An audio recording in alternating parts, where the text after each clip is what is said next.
Assalamualaikum warahmatullahi wabarakatuh. Puji syukur atas kehadirat Allah Subhanahu wa taala, atas karunia dan hidayahnya saya dapat mempresentasikan tugas saya.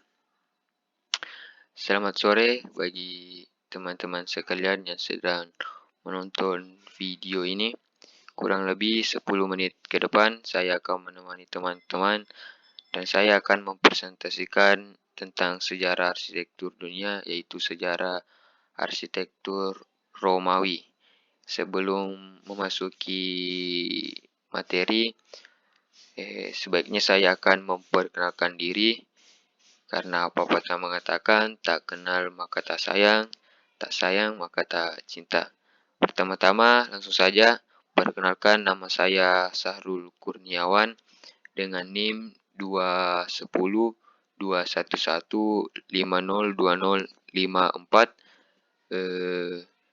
kelas A, prodi arsitektur, jurusan Pendidikan Teknik Sipil dan Perencanaan Bangunan, Universitas Negeri Makassar. Jadi langsung saja saya memasuki materi. Di sini saya akan membahas tentang sejarah arsitektur Romawi. Geografis arsitektur Romawi. Romawi kuno adalah sebutan bagi peradaban bangsa Romawi yang dibangun sejak sekitar tahun 800 sebelum Masehi. Peradaban ini dibangun dan dikembangkan oleh masyarakatnya di wilayah semenanjung Apenina atau sekarang dikenal sebagai Italia. Perkembangan Romawi dipengaruhi oleh kondisi geografisnya yang berada di wilayah strategis, yaitu di kawasan Laut Tengah, sehingga cocok untuk perdagangan. Selain itu, lokasinya yang dikelilingi 7 bukit membuatnya aman dari serbuan bangsa-bangsa asing pada masanya. Latar belakang arsitektur Romawi. Zaman Romawi berawal dari dimulainya bangsa Etruska menguasai semenanjung Italia, bagian barat sampai tengah.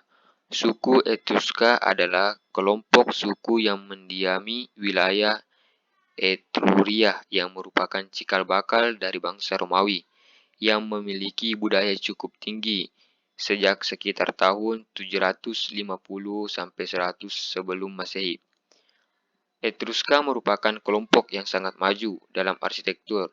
Sekitar pada abad 7 sebelum Masehi, suku bangsa Etruska sudah membangun kota dengan dinding-dinding, pipa-pipa pembangunan air, sampai pada mengontrol sungai sehingga permukaan airnya sama dengan rata-rata permukaan danau. Arsitektur Romawi kuno. Arsitektur Romawi kuno mengembangkan berbagai aspek berbeda dari arsitektur Yunani kuno dan teknologi-teknologi baru seperti pelengkung dan kubah untuk menciptakan suatu gaya arsitektur baru. Arsitektur Romawi berkembang di seluruh kekaisaran selama periode Pax Romana. Penggunaan material-material baru, khususnya beton, merupakan suatu ciri yang sangat penting. Arsitektur Romawi mencakup periode dari berdirinya Republik Romawi pada tahun 509 sebelum Masehi sampai sekitar abad keempat Masehi, di mana abad keempat Masehi ini abad kuno akhir atau arsitektur Bizantium. Jadi teman-teman, kita lihat inilah contoh bangunan dari arsitektur Romawi kuno. Seni dan arsitektur Romawi. Seni dan arsitektur bangsa Romawi tidak terlepas dari pengaruh bentuk-bentuk seni bangsa lainnya. Bangsa Romawi meminjam bentuk-bentuk seni khususnya dari bangsa Yunani secara kreatif dengan membangun, mengubah, dan mempertinggi warisan tersebut. Contohnya yaitu kuil Yunani yang fokusnya secara eksklusif pada eksterior yang seimbang.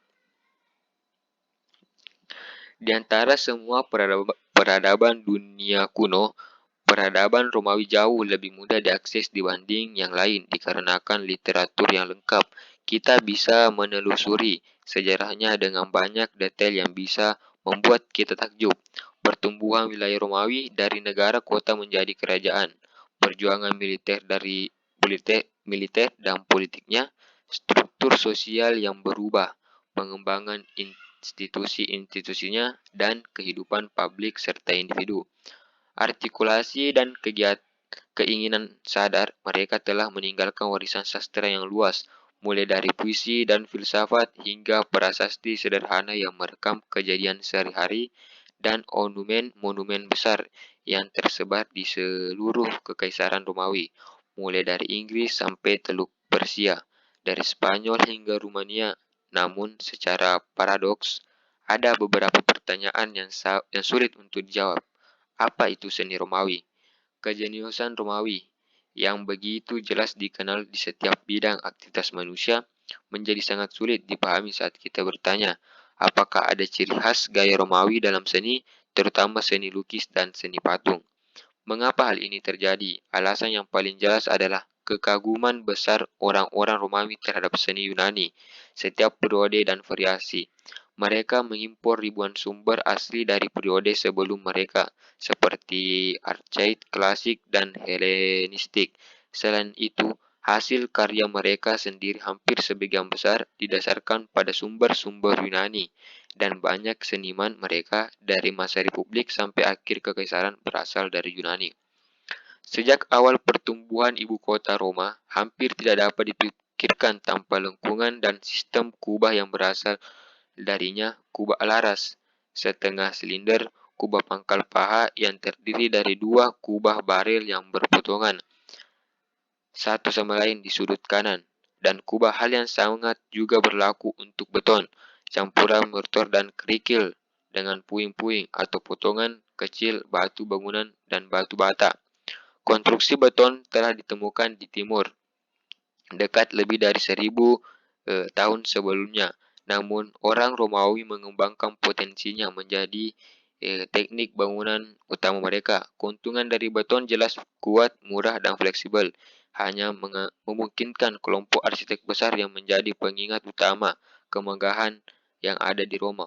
Orang-orang Romawi tahu bagaimana cara menyembunyikan permukaan beton yang tidak menarik di balik permukaan batu bata, batu atau marmer, atau dengan menutupinya dengan plaster halus. Sekarang kulit dekoratif itu telah hilang dari sisa-sisa bangunan Romawi, meninggalkan inti beton yang terpapar dan mengikis daya tarik yang dimiliki seni Yunani. Jadi di sini contoh bangunannya itu menggunakan lengkung-lengkung kubah dan lengkung puncak. Bangsa Romawi membangun gedung-gedung dengan interior megah dan besar, interior yang luas, tembok-tembok raksasa dan kubah yang melingkupi pantheon. Kuil ini didirikan pada awal abad kedua. Konstruksi dinding pada arsitektur Romawi. Hampir semua peninggalan bangunan arsitektur Romawi dibangun dengan menggunakan batu sebagai bahan konstruksi utama. Teknik pembangunan dengan memperhatikan penataan batu, dahulu menggunakan sistem kolom dan balok atau order, juga mengalami perkembangan pada masanya karena menyesuaikan dengan kebutuhan dan keadaan alam. Kemudian didapatkan konstruksi dinding dengan susunan batu yang dibentuk menjadi blok-blok sehingga konstruksinya disebut rektangular, yaitu batu disusun setelah dibentuk blok segi empat yang sekarang dikenal dengan susunan batu bata. Selanjutnya saya akan membahas tentang contoh-contoh bangunan yang ada pada arsitektur Romawi. Di mana yang pertama itu contoh bangunannya Pantheon. Jadi ini dia contoh bangunan dari bangunan Pantheon. Pantheon merupakan asimilasi yang berasal dari elemen-elemen arsitektur Yunani.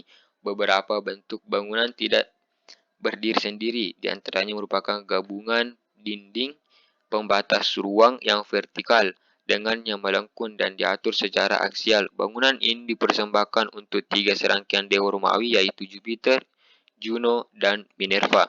Pantheon dibangun oleh Hadrian, Kaisar ke-14 Imperium Romawi sejak awal abad kedua sebelum Masehi, yang fungsinya diperuntukkan bagi semua dewa. Konsep ruang dalamnya menggambarkan karakteristik kosmik dengan model surgawi. Sekitar tahun 10 sebelum Masehi pada masa Kaisar Augustus, seorang jenderal bernama Agrippa membangun sebuah kuil di pusat kota Roma. Kuil ini disebut Pantheon, jadi inilah yang disebut Pantheon dan diperuntukkan bagi semua dewa pada tahun 80 Masehi pada masa Kaisar Titus. Kuil ini hangus terbakar.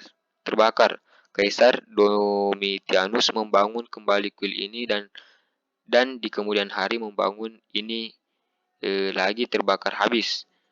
Sekitar tahun 120 sebelum Masehi, Kaisar Hadrianus membangun lagi kuil ini. Di bagian pintunya dia membuat tulisan bahwa Agrippa yang membangun kuil ini sebagai penghormatan kepada Agrippa. Kuil hasil renovasi Hadrianus ini terus bertahan hingga masa kini. Pantheon dibangun dengan gaya Yunani. Di bagian depannya ada 4 tiang dan di bagian atasnya ada pedimen. Atap Pantheon adalah sebuah kubah yang sangat besar, kubah terbesar pada masa Romawi. Selanjutnya struktur dari bangunan Pantheon tersebut. Yang pertama itu rotunda. Rotunda merupakan suatu kubah besar yang mewadahi selar yang diameternya atau garis tengah kubah ini sebesar 43,6 meter. Rotunda adalah bangunan interior berbentuk bulat yang memiliki diameter 145 kaki dan dibuat dari pualam. Ruangan ini terdapat 7 buah ceruk yang masing-masing berbentuk bulat dan setengah bulat. Rotunda dilengkapi oleh kubah besar setinggi 140 kaki yang disebut juga kubah langit. Kubah ini terbuat dari sambungan potongan batu dengan jarak basis kubah dengan lantai adalah 71 kaki. Kubah ini dibuat dari bahan ringan untuk mengurangi beban, yakni dari semen, pumice, dan pozzolanik yang terbuat dari debu vulkanik. Sampai tahun 1436, kubah Pantheon masih merupakan kubah yang terbesar di barat setelah Katedral Florence dibangun oleh Brunelleschi. Diperkirakan berat total kubah ini adalah 4.535 metrik ton dengan ketebalan di basis mencapai 21 kaki dan dekat lubang ventilasi atau oculus menipis menjadi 1,2 meter.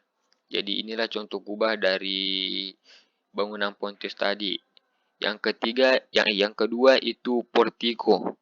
Portico merupakan suatu serambi berkolom dengan langgam elemen Corinthid order.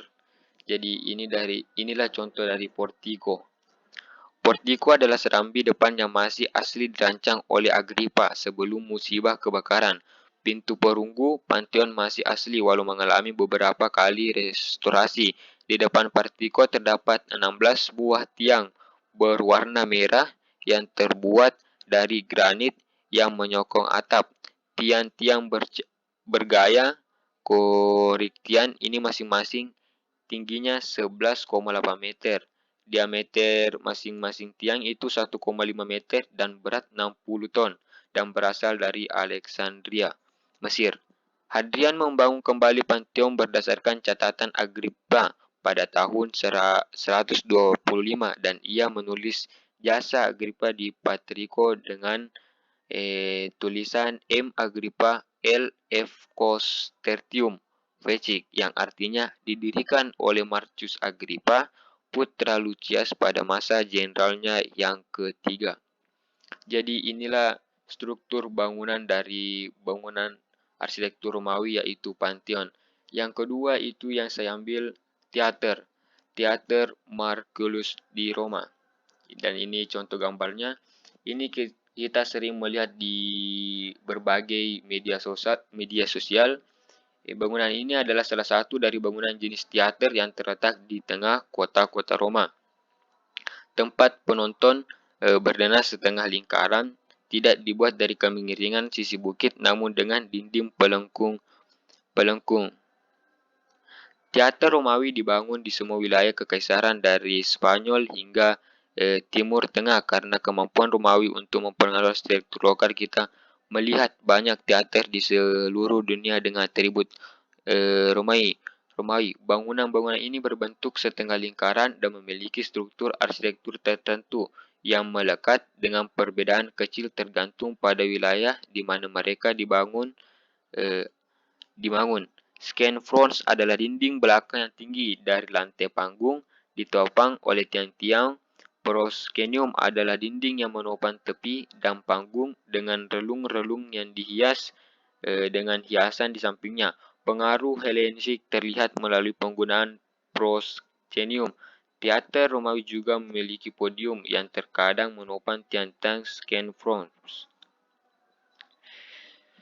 Beberapa teater Romawi yang terbuat dari kayu diruntuhkan setelah festival tempat mereka didirikan selesai.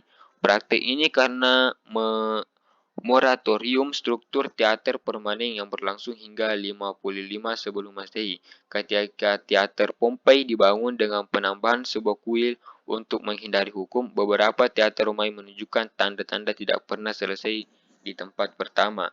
Di dalam Roma, beberapa teater bertahan selama beberapa abad setelah pembangunannya, memberikan sedikit bukti tentang teater tertentu. Teater Romawi Orange di Oranye modern, Perancis adalah contoh bagus dari teater Romawi klasik dengan scanfrons yang menjorok, mengingatkan mengapa desain teater Romawi Barat bagaimanapun dilucuti dari kolom dan patung batu hiasnya. Jadi itulah kurang lebih materi presentasi saya mengenai sejarah arsitektur Romawi. Terima kasih atas teman-teman yang telah menonton video saya. Sekian dan terima kasih dari saya. Wabillahi taufiq wal hidayah. Wassalamualaikum warahmatullahi wabarakatuh.